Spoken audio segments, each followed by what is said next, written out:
Good morning sir, జై శ్రీరామ్. చెప్పండి sir, call చేయమని చెప్పారు, ఏంటది? అదే మీకు ఒక అతను ఫోటో పెట్టాను చూడండి సార్. వాడు ఎంత గర్వంగా చెప్తున్నాడు అంటే, నేను ఇప్పటి వరకు 10,000 మందిని అని చెప్పి మార్చానని. అసలు వాడు వినట్లేదు సార్. అసలు వాడు ఎంతసేపటికి వాడు ఏమంటున్నాడు అంటే, మీకు చేతనైతే మీ ధర్మం గురించి నాతో మాట్లాడను మనం, మీ గోపి సార్ అని నాకు ఛాలెంజ్ చేశాడు సార్. వాడు కలపండి, అన్ని తప్పులు ఉన్నాయంట. ఒక్క నిమిషం మన పురాణంలోనే అన్ని సార్, ఒక్కసారి మా మిస్సెస్ మాట్లాడండి. హలో హలో సార్, తను నా క్లాస్మేట్ అనమాట అండి. మేము ఎక్కడికి వెళ్ళినా సరే తను ఇంకా ఇదే ప్రాసెస్ అనమాట అండి. వీడు ఏమి చెప్పడు, ఇదే చెప్తూ ఉంటాడు. ఏంటంటే అసలు బైబిల్ వద్దు, బైబిల్ ముట్టుకోవద్దు, బైబిల్ ద్వారా నేను మీకేం చెప్పట్లేదు, సుందరాకాండ గాని మామూలు మన భాగవతం గాని వీటిల్లోనే శ్లోకాల్లో నేను మీకు చూపిస్తాను, అంతా తప్పు మనది హిందూతనం, నేను తెలుసుకొని నేను మారిపోయాను అంటే. చిన్నప్పుడు ఆంజనేయ స్వామి భక్తుడు అనమాట తను. అంత అలా ఉన్నప్పుడు ఇలా మారిపోయావు ఎందుకు, మమ్మల్ని కూడా తినేస్తావు ఇలాగంటే అలాగని మొన్న రీసెంట్ గా సాటర్డే చావు దగ్గరికి వెళ్తానండి, అక్కడ కూడా ఇదే ప్రాసెస్ అండి. అసలు ఎంత ఇదంటే వాడు అసలు హిందువులో పుట్టడమే తప్పు అన్నట్టు మాట్లాడుతున్నాడు. సరే సరే కలపండి, మంచి ఇంట్రెస్టింగ్ గా ఉంది, మాట్లాడదాం. ఒక్క నిమిషం అండి సార్. ఇంకా వీటి టార్గెట్ ఏంటంటే సార్, మన శ్రీకాకుళము, ఇచ్చాపురం ఇటు సైడ్ ప్రాంతాలలో అంటే ఈ లోక జ్ఞానం తెలియని అమాయకులు ఉంటారు కదా సార్, మెయిన్ అక్కడికి సార్ ఎవ్రీ 1 month లో వెళ్ళి 10 days క్యాంప్ వేసి వస్తాడు సార్. వేసి వాళ్ళను మోటివేషన్ చేస్తున్నాడు సార్. ఇప్పుడు వాళ్ళకి అసలుకే జ్ఞానం తెలియదు, వాళ్ళకి మంచి ఏందో చెడేందో తెలియదు, ఏదో బతికేస్తున్నాం అంటే అడవిలో బతికేస్తున్నాం, వాళ్ళను మారుస్తున్నాడు సార్. అందుకే The person you are speaking with has put your call on hold. Please stay on the line.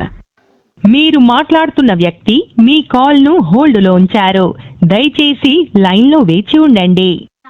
आप जिस व्यक्ति से बात कर रहे हैं उसने आपकी कॉल को होल्ड पर रखा है, कृपया लाइन पर बने रहें. The person you are speaking with has put your call on hold. Please stay on the line. Sir Gopi sir, ఆ సార్ లైన్ లోకి వచ్చారు. అదే మన వాటి గురించి మాట్లాడుతున్నారు, ఆ సార్ ధర్మం గురించి. సార్ మన హిందువుల గురించి మాట్లాడుతున్నారు కదా, ఒకసారి మాట్లాడండి సార్ మా సార్ తోటి. హలో నేనండి. హలో నమస్కారం అండి. ఎవరు సార్? నేను ఎవరు? ఏంటండి మీరు బై మిస్టేక్ నాకు రాంగ్ కాల్ చేసినట్టున్నారు. ఎవరు? లేదు సార్, మీరు పాస్టరే కదా? లేదు సార్, నేను పాస్టర్ కదా. హలో పాస్టర్ కాదా మీరు? హలో సార్ వినిపిస్తుందా? సార్ వినిపిస్తుంది. మీరు పాస్టర్ కాదా అండి? నేను పాస్టర్ కాదు సార్, నేను ఓన్లీ స్పీకరే. అంటే క్రిస్టియనేనా మీరు? అవును సార్, అవును. ఓకే. అంటే మాకు క్రిస్టియానిటీ మీద కొన్ని డౌట్లు ఉన్నాయి, చెప్తారా అండి? ఏం డౌట్లు సార్? అంటే అసలు క్రిస్టియానిటీలోకి ఎందుకు రావాలి, తీసుకుంటే దానివల్ల ఏంటి ప్రాఫిట్ ఏంటి, లేకపోతే ఇంకేదైనా ప్రాఫిట్ అనే పదం కాకుండా ఇంకేదైనా వాడుకోవచ్చా, మనం ఎట్లా ఏంటనేది పూర్తి డీటెయిల్స్ ఏమైనా చెప్తారా? అది వ్యక్తిగతం కదా సార్, పర్సనల్ కదా. అంటే సువార్త చెప్పండి బైబిల్లో ఉంది కదండి. అవును సార్, అవును. మరి సువార్త నేను అడుగుతుంది, సువార్తే ఏంటి? ఇప్పుడు బైబిల్ నమ్ముకున్నందువలన ఇప్పుడు హిందూ గ్రంథాలు చాలా ఉన్నాయండి, అవన్నీ వేస్ట్ అన్నట్టు చాలా మంది పాస్టర్లు మాట్లాడుతున్నారు. నిజదేవుడు అని చెప్పి యేసై పేరు చెప్తున్నారు. ఎందుకు చెప్తున్నారు నిజదేవుడు అని? మిగతా దేవుళ్ళు అబద్ధం అని చెప్తున్నారు కదా. అవునండి, అవును. ఏంటి నిజదేవుడు అంటే ఏంటి అసలు నాకు అర్థం కాలేదు. అబద్ధపు దేవుడు నిజదేవుడు అనే వాళ్ళు ఉంటారా? ఎలా ఉంటారు, కొంచెం ఎక్స్ప్లెయిన్ చేయండి.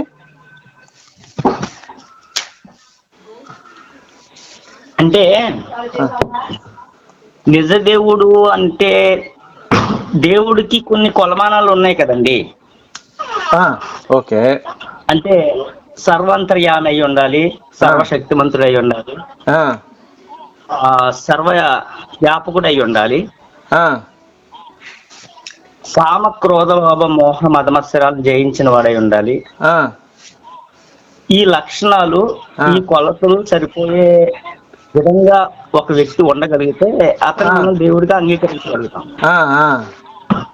అనేది నా ఒపీనియన్ సార్ అది. ఆహాహా, ఓకే అండి. అట్లయితే యేసయ్య కామక్రోధాలు జయించాడు అంటారా మీరు? అంటే అది కాదు సార్, నేను చెప్తాను వ్యక్తిగతంగా నేను నమ్మాను కాదు కాదండి, ఇప్పుడు మీరు వ్యక్తిగతంగా నమ్మారు, మీ నమ్మకం మీ దగ్గర పెట్టుకుంటే ఎవరికి ప్రాబ్లం ఉండదండి. బైబిల్ ఏం చెప్తుంది? బైబిల్ ఏం చెప్తుంది? అందరికి వెళ్ళి సువార్త చెప్పండి, నా గురించి మీరు ఎక్స్ప్లెయిన్ చేయండి, నా దగ్గరికి తీసుకురండి అని చెప్తుంది బైబిల్.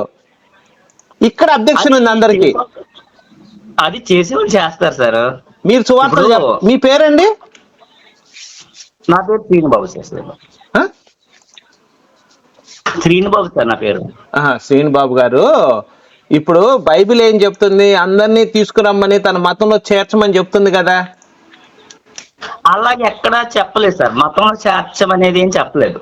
మనసు మార్చుకోమని తప్ప. అంటే మతం అంటే ఏంటండి, మనసు అంటే రెండింటికి తేడా ఏంటండి? మతం అనేది ఆ, దేవుడికి సంబంధం లేని విషయం అండి. మతం అనేది దేవుడు సంబంధం లేని విషయం. దేవుడు సంబంధం లేని విషయం. దేవుడు ఎక్కడ కూడా మతం మారండి, మతం స్థాపించండి అని చెప్పలేదండి అక్కడ. సరే, మనసు మార్చుకోమన్నాడు, జీవితం మార్చుకోమన్నాడు అంతే. ఇప్పుడు ఎవరు చెడిపోయారు? ఇప్పుడు బైబిల్ ప్రకారం ఒకటి అడుగుతుంది సార్, కామక్రోధాలు జయించమన్నప్పుడు యేసు అంజూరపు చెట్టు కాయలు లేవని చెప్పి అంజూరపు చెట్టుని ఎందుకు చేపించాడని ఆయన కోపం ఎందుకు వచ్చింది? మరి కామక్రోధాలను జయించిన వాడు అది అక్షరార్థంగా చూస్తే మనకి అక్షరార్థం కాదండి. కోపం అనేది లేనప్పుడు ఆయన కోపం ఎందుకు వచ్చింది? ఆయన యొక్క కోపాన్ని అది కాసే కాలం కూడా కాదు. నేను పోయి డిసెంబర్లోకి వెళ్ళి మామిడి చెట్టు దగ్గర నా మామిడికాయలు కాయాలంటే నా అజ్ఞానమా కాదా? మరి ఆయన జ్ఞానం ఎట్లా అవుతాడు? కనీసం ఏ కాలంలో ఏ కాయ కాస్తుందో కూడా తెలియని అజ్ఞాని దేవుడు ఎలా అవుతాడండి? ఒకసారి మీరు కొంచెం పెద్దవాళ్ళగే ఉన్నారు. పెద్దవారిని 80 సంవత్సరాలండి నా వయసు. అదేలేండి. క్రిస్టియన్ గా నేను పాస్టర్ గా ఒక 10 సంవత్సరాలు చేశానండి. బైబిల్ అంతా చదివి యేసును వాళ్ళ అమ్మాయి పిచ్చోడు అన్నది అని అవన్నీ చదివేసి, ఇదేంటి అసలు పరిశుద్ధాత్మ ద్వారా పుట్టిన వాళ్ళ అమ్మ పిచ్చోడు అంది యేసుని అని చెప్పి అవన్నీ చదివేసి బయటకు వచ్చేసానండి. సరే అది ఓకే అండి. మీ సిద్ధాంతం ఏంటి సార్? అర్థం కాలేదు. ఏంటండి మీ సిద్ధాంతం, మీ అభిమతం? సిద్ధాంతం ఏంటంటే బైబిల్ అనేది సెక్స్ పుస్తకం, ఇజ్రాయెల్ ప్రజలకు తప్ప ఇది ఇండియా ప్రజలకు పనికిరాదు. ప్రపంచంలో కల్లా గొప్ప మా ధర్మం ఏదయ్యా అంటే హిందూ ధర్మం. ఎందుకు హిందూ ధర్మం గొప్పది అంటే బైబిల్లో ఏం చెప్పాడు, ఖురాన్లో ఏం చెప్పారు? కేవలం దేవుణ్ణి నమ్ము, దేవుడు నీకు స్వర్గాన్ని ఇస్తాడని కాన్సెప్ట్ చెప్పారు తప్ప ఈ సృష్టి రహస్యాలు మొత్తాన్ని ఎక్కడా కూడా ఆ 2 గ్రంథాల్లోనే చెప్పలేదు. ఈ సృష్టి రహస్యాలు మొత్తం చెప్పింది హిందూ గ్రంథాలు. వేదాల్లో చెప్పారు గ్రహణాల గురించి, గ్రహాల గురించి, ఆయుర్వేద శాస్త్రం, 64 కళలు, ఇలా బొచ్చడి నాలెడ్జ్ తీసుకొచ్చి ప్రజలందరికీ పంచారు. కేవలం హిందూ ధర్మం మాత్రమే పంచింది. ఓకేనా? ఇవన్నీ కేవలం దేవుడు భూమి ఆకాశాన్ని సృష్టించినప్పుడు ఖురాన్ బైబిల్లో రాసుకున్నారు. మరి సృష్టించినప్పుడు గ్రహాలు ఉన్నాయని బైబిల్ ఖురాన్కి ఎందుకు తెలియలేదు? గ్రహణాలు ఎప్పుడు వస్తున్నాయని ఎందుకు తెలియలేదు? గ్రహణాల యొక్క ప్రభావం మనుషుల మీద ఎందుకు చెప్పలేకపోయారు? నా మాట వింటారా మీరు కూడా? చెప్పండి. నేను కూడా నిష్ఠాగరిష్టమైన భక్తి చేసి హైందవ్యంలోంచి నేను అడిగేది ఏంటి, మీరు చెప్పేది నేను అన్నది అది కాదండి. జ్ఞానాన్ని ఏ దేవుడు ఇచ్చాడు? ఇప్పుడు బైబిల్లో ఏం రాశారు? ఒక నిమిషం నన్ను చెప్పనండి. బైబిల్లో భూమి ఆకాశాన్ని దేవుడు సృష్టించాడని రాసుకున్నారు. మరి ఆధారాలు ఏమైనా చూపించారా? ఇప్పుడు శాస్త్రం ఉందండి, ప్రపంచంలో ఎక్కడ ఏ మొక్క దేనికి పని చేస్తుంది అనేది మరి తెలిసిన దేవుడు ప్రజలకు చెప్పాలి కదా. 64 కళ్ళు ఉన్నాయి, వాయుస్తంభన, జలస్తంభన, గ్రహాలు ఎలా పనిచేస్తాయి, గ్రహణం ఎప్పుడు వస్తుంది, ఇవన్నీ కూడా హిందూ గ్రంథాల్లో చెప్పారంటే దేవుడు అప్పుడు హిందూ గ్రంథాలు దేవుడు సృష్టించినట్టు అవుతుంది భూమిని. బైబిల్ ఖురాన్ సృష్టించినట్టు ఎట్లా అవుద్ది? ఒక మాట వింటారా నేను చెప్పేది? అడిగిందని సూటిగా సమాధానం చెప్పండి. సార్ మీరు ఎవరో కూడా నాకు తెలియదు. వితండవాదం వితండవాదనమా? నేను చెప్పిన దాంట్లో ఒక తప్పు ఉందని ప్రూవ్ చేయండి. వితండవాదం ఒప్పుకుంటా. బైబిల్లో ఏముందండి? అమ్మని, అక్కని, చెల్లెల్ని, కూతుర్ని సెక్స్ చేయటం తప్ప ఇంకేమైనా ఉందా అండి జ్ఞానం? మీ మాటలు చూసారా ఎట్లా దాడుతున్నాయో? నేను కడుపు మండి ఉండండి ఒక నిమిషం. నేను పాస్టర్ గా కడుపు మండి 15 సంవత్సరాలు పాస్టర్ గా ఉండి బైబిల్ మీద అసహ్యం పుట్టి బయటకు వచ్చానండి.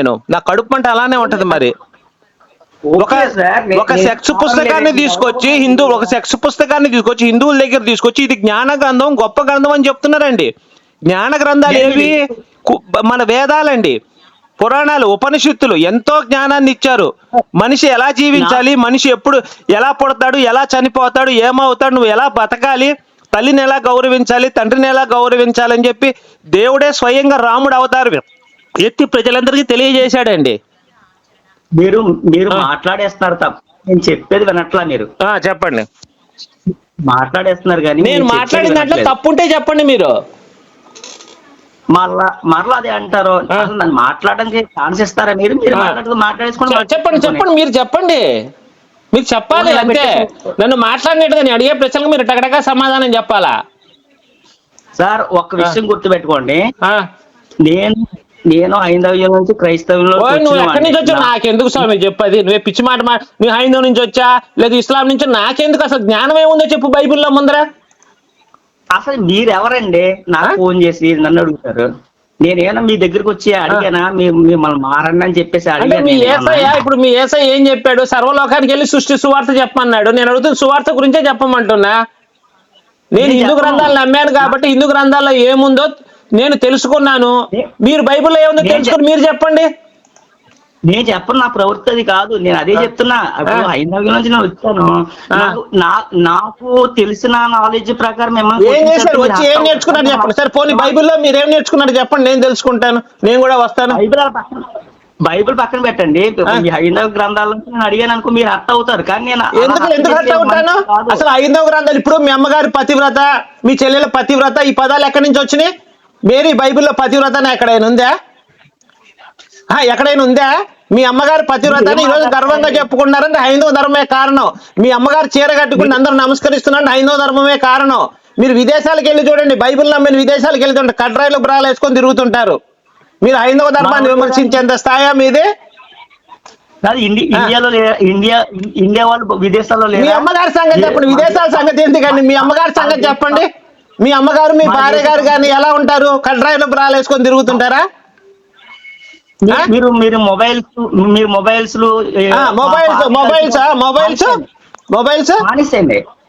మీరు అట్లయితే ఒక పని చేయండి సార్. మీరు తిండంతా కూడా క్రైస్తవుల దగ్గర నుంచి తెచ్చుకోండి. హిందువులు పండించిన తినకండి, హిందువులు పండించిన బట్టలు కట్టుకోకండి, హిందువులు వేసిన రోడ్ల మీద నడవకండి. ఆ పని చేయండి. ముందు మీరు చచ్చిపోయి ఇంకో జన్మెత్తి క్రైస్తవుడుగా పుట్టండి. మీరు పుట్టింది ఎవరికి? మా హిందువులకే పుట్టింది. మీరు మీ తాతలు ముత్తాతలంతా మీరు చచ్చిపోయి మళ్ళీ ఇంకో జన్మెత్తండి. పేడా పోయిద్ది. అప్పుడు మీరు చెప్పింది మేము ఆచరిస్తాం. మీరు అలా ప్రచారం చేస్తారు. ఎవరు కాదన్నారు? చెప్పండి. ఇప్పుడు కాదండి, మీరు ఏమన్నారు? క్రిస్టియన్స్ కనిపెట్టింది మీరు వాడద్దు అంటున్నారు. నేను అదే చెప్తున్నా. మీరు చచ్చిపోయి పూర్తిగా మీరు క్రిస్టియన్ గా పుట్టండి.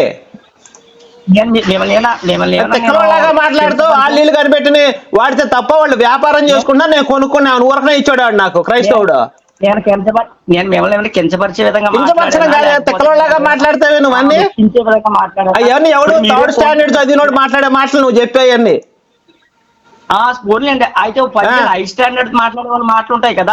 ఏ హై స్టాండర్డ్ నా బొందా? నీ కనీసం అసలు ఇది వేదాలు, ఈ ఉపనిషత్తులు ఇంత జ్ఞానం ఉన్న ఈ పుస్తకాలను వదిలేసి నువ్వు ఆడో ఒక బూత్ పుస్తకాన్ని పట్టుకొని అది గొప్ప గ్రంథం అని అందరికీ చెప్తే ఎట్లా కుదురుద్ది? అది ఏముందా దాంట్లో? నువ్వు చెప్పు. బైబిల్లో ఉన్న జ్ఞానం ఏందో చెప్పు. ఆయుర్వేద శాస్త్రం ఉందా? జ్ఞానం అన్ని శాస్త్రాలు ఉన్నాయి మొత్తం. జలస్తంభన విద్య, కూచిపూడి, భరతనాట్యం, డోలు, వాయిద్యం, సన్నాలు ఇవన్నీ ఎవడు కనిపెట్టాడు? ఇండియా వాళ్ళే కదా కనిపెట్టింది. ఏం కనిపెట్టాడు? ఏం కనిపెట్టాడు చెప్పు పోనీ. ఒరే ఉన్నావా చచ్చిపోయావా? హలో సార్ ఉన్నాడా? చచ్చిపోయాడా? పెట్టేశాడు సార్, మళ్ళీ పెట్టేశాడు. ఏమండి మీరేదో వాడు బాగా మాట్లాడుతున్నాడు. అసలు నమ్మరు సార్, నరకం చూపించేస్తాడు తెలుసా సార్. మరి ఎందుకు మాట్లాడు నాతోటి? మళ్ళీ ఆడే కాల్ చేస్తున్నాడు, ఆగండి సార్. కలపండి. హలో చెప్పండి సార్. ఏంటి సార్ మీరు బైబిల్ గురించి గొప్ప చెప్తున్నారంటే చెప్పండి, నేను కూడా తెలుసుకుంటాను. సార్ నాకు అవసరం లేదు సార్ మీతో వాదించడం. కాదు, హిందూ గ్రంథాల గురించి మీరు ఎందుకు తప్పుగా ఏం తెలుసు నీకు హిందూ గ్రంథాలు?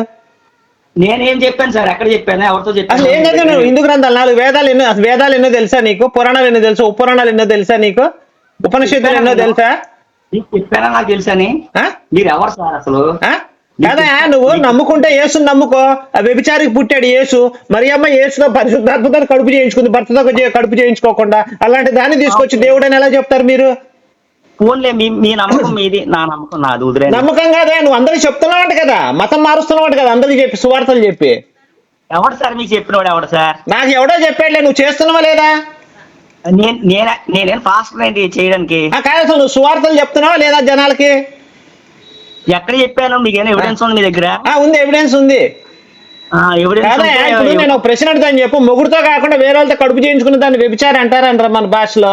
మరి మేరీ పరిశుద్ధాత్మతో కడుపు చేయించుకున్నప్పుడు వ్యభిచారికి పుట్టిన తీసుకొచ్చి నువ్వు దేవుడని నువ్వు ఎలా నమ్ముతావు?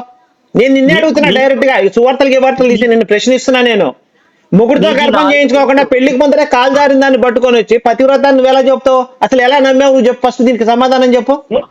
నేను నీ దగ్గరికి వచ్చి చెప్పానా? నువ్వు నమ్మాను ఇప్పుడు చెప్పావు నాకు అది చాలు. నాకు నా ఇష్టం సార్, నేను ఎలా వ్యభిచారాన్ని పట్టుకొని నువ్వు నమ్ముతావా?